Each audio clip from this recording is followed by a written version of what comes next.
The things that I've done that haven't worked have been more predicated on me thinking I could run multiple businesses at a time.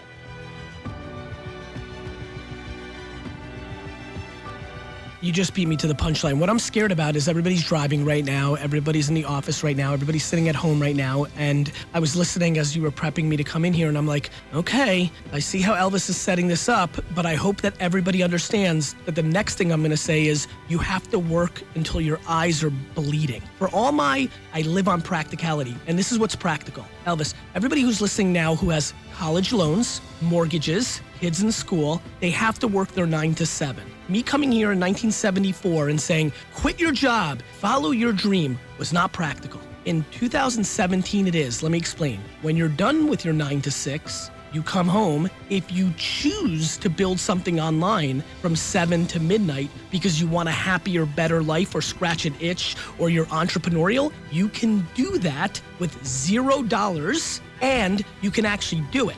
And that is a game changer. Our grandparents did not have this. And so we can be practical, and when we get home, you can play Call of Duty, you can watch NFL every night, it feels like every day, you can turn on Netflix and watch The Crown.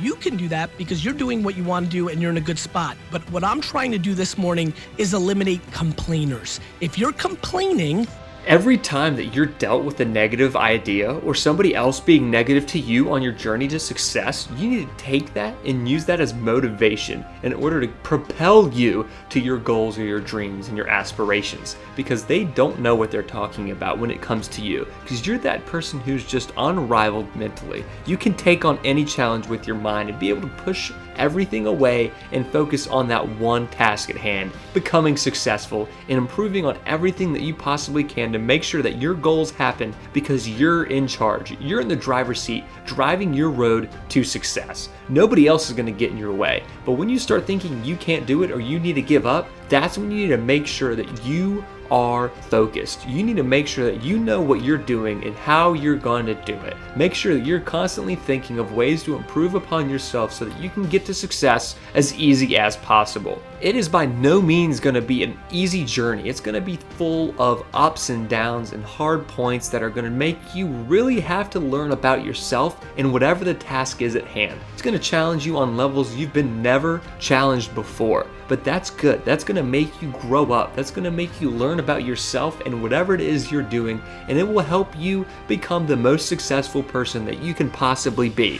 Forget about the context of that word. I think it was around the time I turned 30 that I understood that understanding people and consumer behavior was something that I had, and that there was a way to deploy it against something besides selling more wine, right? And so I'm not comfortable with the word genius, Steph, but this singular thing that I think will allow me to create a lot of success in my life is predicated on emotional intelligence, and I started to understand it a little bit more in my early 30s. This thought that if you just try hard enough, or you work hard enough, or you read enough books or what have you, that you can become this thing that you weren't naturally gifted with is wrong. What you can be is the best version of yourself in something. No matter how much I worked on cooking, I would not be as good as Eric in the front row. It just wouldn't be. It's what he's great at, it's what he was gifted at, and it's the work he put in. And so I think the biggest thing, the reason self-awareness is one of the main things on the book, we have to start understanding what we're good at and putting our energy against that, because that's where you can start having an impact. Whether that is a great fundraiser for NGOs,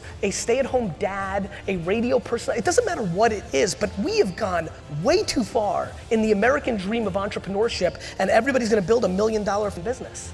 The reality is it's super simple. If for some way, through a joke or an analogy or a conversation here today or an answer to a question, I can get you to start the process of genuinely being able to handle judgment because you finally are exhausted of living your life based on other people's opinions, including Stranger Pants 96 and your mom, those two extremes. For the ones that do, you know, my example is the anonymous comment from Sally Pants 49 or Rick Face or Jumpman 36. So it's the two extremes. It's you don't do things because somebody says you're ugly or you're stupid in a comment and you have no idea who they are and they're hiding between an avatar and some bullshit name over here, all the way to your mom. That's what I spend all my time on. From this person to that person, why is that dictating you? This one makes a lot of sense to me. Ironically, that one makes a lot of sense to me. You all went through high school. You all lived life, and we still do it at scale.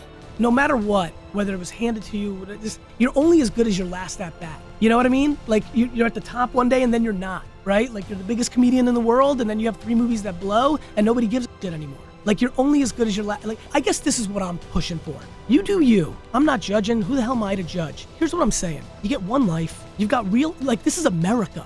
And by the way, I'm not naive to like females, race, things like that. It's harder, but if there's anybody on earth that looks like you that's made it, the practicality of making $5,000 to $50,000 more by understanding what Facebook, Instagram, Snapchat, and YouTube do, that's real. That's for 10,000 people that are listening right now. To make 10 million, to make 50 million, I'm trying to buy the New York Jets before we get it too twisted. Well, if you're complaining, if you're unhappy, if you're good, work-life balance, leisure, playing games, going to every movie, every Friday night, the new movie, good. I'm so happy. Because listen, I got friends that make 10 million a year. They're miserable as Thank you all so much for watching this video.